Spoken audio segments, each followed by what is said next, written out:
Vinyl community, how's it going? Jex Russell here. Long time no see. I am recovering from a cold. I've just had the worst cold of my life. Not really, but it was pretty brutal. And yeah, I've sore throat and everything. So I'm just slowly but surely getting my voice back. So if you notice it cracking or getting squeaky, please try to bear with me. So yeah, I haven't made a video in a long time, and this video here is a special occasion because this is my contest entry for Cloudy Milder. He just surpassed the 300 subscribers mark. So Cloudy Milder, Andy, congratulations, brother. Well deserved. Here's to much, much more. So yeah, who is Cloudy Milder? Well, Cloudy Milder is Andy, obviously. Andy is my friend from the UK, and he's just an all-around good dude. He's got great taste in music. His videos are really entertaining. He usually just he picks out random records from his collection. Well, actually, that's not true. He doesn't pick them out. He gets his audience to pick them out for him, which I think is really original. And then he just talks about the records, and he really likes thrash metal. He has a great thrash collection, so we have that in common. He also loves the Ramones, which we also have in common, so I wore my old Ramones t-shirt for this occasion. And yeah, long story short, Andy is an awesome guy. So if you're not familiar with Cloudy Milder, go check him out. You won't regret it. So yeah, he just surpassed the 300 subscribers mark, so he's having a contest. And this contest revolves around the number 3. So he's got 3 requirements. So let's get into them, shall we? All right, requirement number 1, show an album with the number 3 spelled out, or Roman numeral 3 in the title. All right, so I went through my collection and just picked out everything I found with the number 3 or any of its variations. So here we go. These are all on CD, funnily enough. So let's get into it. Pardon my voice. Led Zeppelin 3, obviously a classic. Right, see right there, Roman numeral 3, Led Zeppelin. In the same category, Extreme, their 3rd album, 3 sides to every story. 3, Roman numeral. So those are album titles. Next up, we have a few songs. Right, Beastie Boys, this is their album To the 5 Boroughs. 5 boroughs. I know what you're thinking. What are you talking about, Jack? That's 5. Take a look at track 3. It's called 3 the Hard Way. We're gonna rock this motherfucker like 3 the hard way. So yeah, Beastie Boys, 3 the Hard Way. Another song title, Overkill, from their album Under the Influence. The last track is called Overkill 3. 3, Roman numeral. And next up we have some bands with the number 3 in their name. From Canada, heavy metal band 3 Inches of Blood. This is their album Fire Up the Blades. I'm fairly new to these guys. This CD was sent to me by Noise Spectrum a few months ago.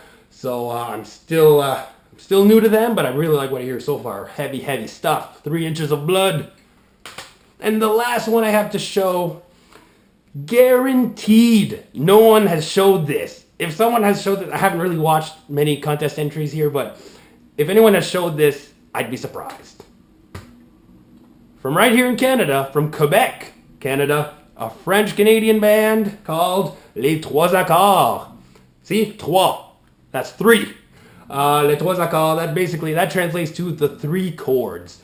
And this is their debut album from 2003 called Gros Mammoth Album, which means Big Mammoth Album. Who are these guys, right? Well, Les Trois Accords, they're like this quirky, humorous band. You know, it's almost like a joke band, but some of their songs are actually really catchy. I discovered them in 2004, and at the time I thought they were cool and, you know, quirky, catchy. If I were to discover them now, I don't think I'd like them as much. I'd be like, who are these guys? But back in the day, you know, I was 19 years old. I was like, hey, this is pretty cool. Just to give you an example, their hit single on here was called Hawaiian. And he's basically singing to a girl, telling her how he wishes she was Hawaiian. Weird, but yeah, it was a big hit here in French Canada. So yeah, guaranteed no one showed this. Let's move on. Requirement number 2, show a favorite 3rd studio album by a band. No problem. Here we go. Black Sabbath, Master of Reality. This is my favorite Black Sabbath album, plain and simple. I absolutely love this album. It starts off with the classic which I've been doing a lot of lately. I mean, not the Sweet Leaf. I'm coughing, because I've had a cold, remember? So I've been doing a lot of coughing.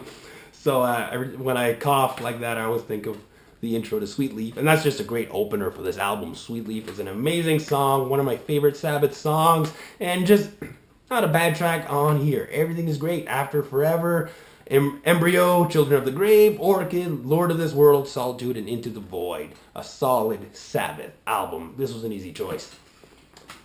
And let's move on. Aerosmith, this is their third album, Toys in the Attic. Another no-brainer. I absolutely love this album. I was actually talking about this with Eric, one of my classmates today, and we were talking about, Sweet Emotion, and just saying what a great song that is. It's funny because it gets a lot of play on, classic rock radio, and usually you'd think you would get tired of it, but I just can't get tired of that song. Sweet Emotion, it's an amazing song. No matter how much I hear it, I never get tired of it. And the whole album is great. What else do you have? Toys in the Attic, great heavy song for Aerosmith. Uncle Salty, Adam's Apple, Walk This Way, another classic Aerosmith song. Big 10-inch record, Sweet Emotion, No More, No More, Round and Round, and You See Me Crying. Awesome. That's all I can say about this album. It's just pure awesome. Toys in the Attic. And finally, favorite third studio album. Well, this one was another no-brainer. Iron Maiden, Number of the Beast. Love this album. Probably my favorite Maiden album, just because it was the first one I really heard, and it blew me away. It's the first album to feature Bruce Dickinson after Paul Di'Anno left the band or was kicked out of the band, whatever. And it's just, they were in full form here. Like, just, again, not a bad song. Invaders, Children of the Damned, The Prisoner, 22 Acacia Avenue, The Number of the Beast, Run to the Hills, Gangland, and Hallowed Be Thy Name, an excellent closer. So yeah, not much I can say about this album that hasn't been said before. It's just a fantastic album. Number of the Beast. All right, and finally, requirement number 3. Show an album from a band on their third lineup. All right, this took a little bit of thinking and digging, but I came up with 3. And let's start strong. Megadeth, Rust in Peace. Fantastic album. So, of course, this is their third lineup and their classic lineup, in my opinion. So let's take a look back. All right, the band started out with their first lineup featuring Chris Poland on guitar and Gar Samuelson on drums. And then you have their second lineup featuring Jeff Young on guitar and Chuck Baylor on drums. And this lineup would only do one album, which was So Far So Good So What. And then finally, their third lineup featuring Marty Friedman on guitar and Nick Menza on drums. And once again, this is their classic lineup and my personal favorite. And with this album here, this album is flawless. There's, again, not a bad song on it, and it's my favorite Megadeth album. It just, they were in full form here, and, just take no prisoners, take no shit. I didn't plan that to happen. But yeah, that's a great song. And Hangar 18, Holy Wars, Five Magics, Poison Was the Cure, Lucretia, Tornado of Souls, one of my favorite Megadeth songs, Dawn Patrol, and Rust in Peace, Polaris. It's from beginning to end, you don't stop headbanging. So yeah, Rust in Peace. All right, secondly, Ramones, Too Tough to Die. Now, I got to tell a little story before I get into this one. When I was watching Andy's example video, when he was explaining the rules here, as soon as he talked about the third lineup of bands, I thought to myself, oh, okay, I could show Too Tough to Die. And then he goes and shows it. I'm like, man, come on. But you know what? I thought, I'm going to show it anyway, because I do want to talk about this album. I have stuff to say about this album. So, you know what? I'm just going to talk about it anyway. So, yeah, Too Tough to Die, the Ramones. Not only their third lineup, but their third drummer. Let's take a look back once again. You start off with Tommy Ramone on drums, right? And then Tommy was replaced by Marky Ramone. And then finally in this lineup, you have Richie Ramone taking over drum duties. And this album here is back to basics for Ramones. Again, a return to form. They experimented a little bit in the late 70s, early 80s with a little bit of like pop sound with End of the Century and Pleasant Dreams. And don't get me wrong, I love Pleasant Dreams. That's a fantastic album. But it was experimental and it was different from what we were used to. But then with this album here, it's just, again, back to basics. And it's the Ramones doing what they do best. And this album actually features their punkiest sounding song, in my opinion, and that song, of course, is Warthog. That song has this hardcore sound, like even for even for like a Ramones song, it's hardcore, it's heavy, and that's mainly due to Dee Dee Ramone's vocal delivery, and the lyrics are just ridiculous. They're so ridiculous, in fact, that the record label, Sire Records, refused to print them on the lyrics sheet. So instead, they just went with a big question mark, which I always thought was funny because they didn't like the whole drug references, and they thought that was a little explicit and inappropriate for the fans. So it's understandable, but so I like that they just put a big question mark. So yeah, Ramones, Too Tough to Die. And finally, this band, I had to include this band on here. Kiss, Lick It Up. Third lineup. Once again, let's look at the beginning. You had Ace Frehley on guitar and Peter Criss on drums. And then on their second lineup, Eric Carr would replace Peter Criss. And then finally, Vinnie Vincent would come in replacing Ace Frehley on guitar. And this is the lineup here. And this is when they... I'm scared that you guys are getting a glare here. This is when they removed the makeup, obviously, which was a big deal back in 1983.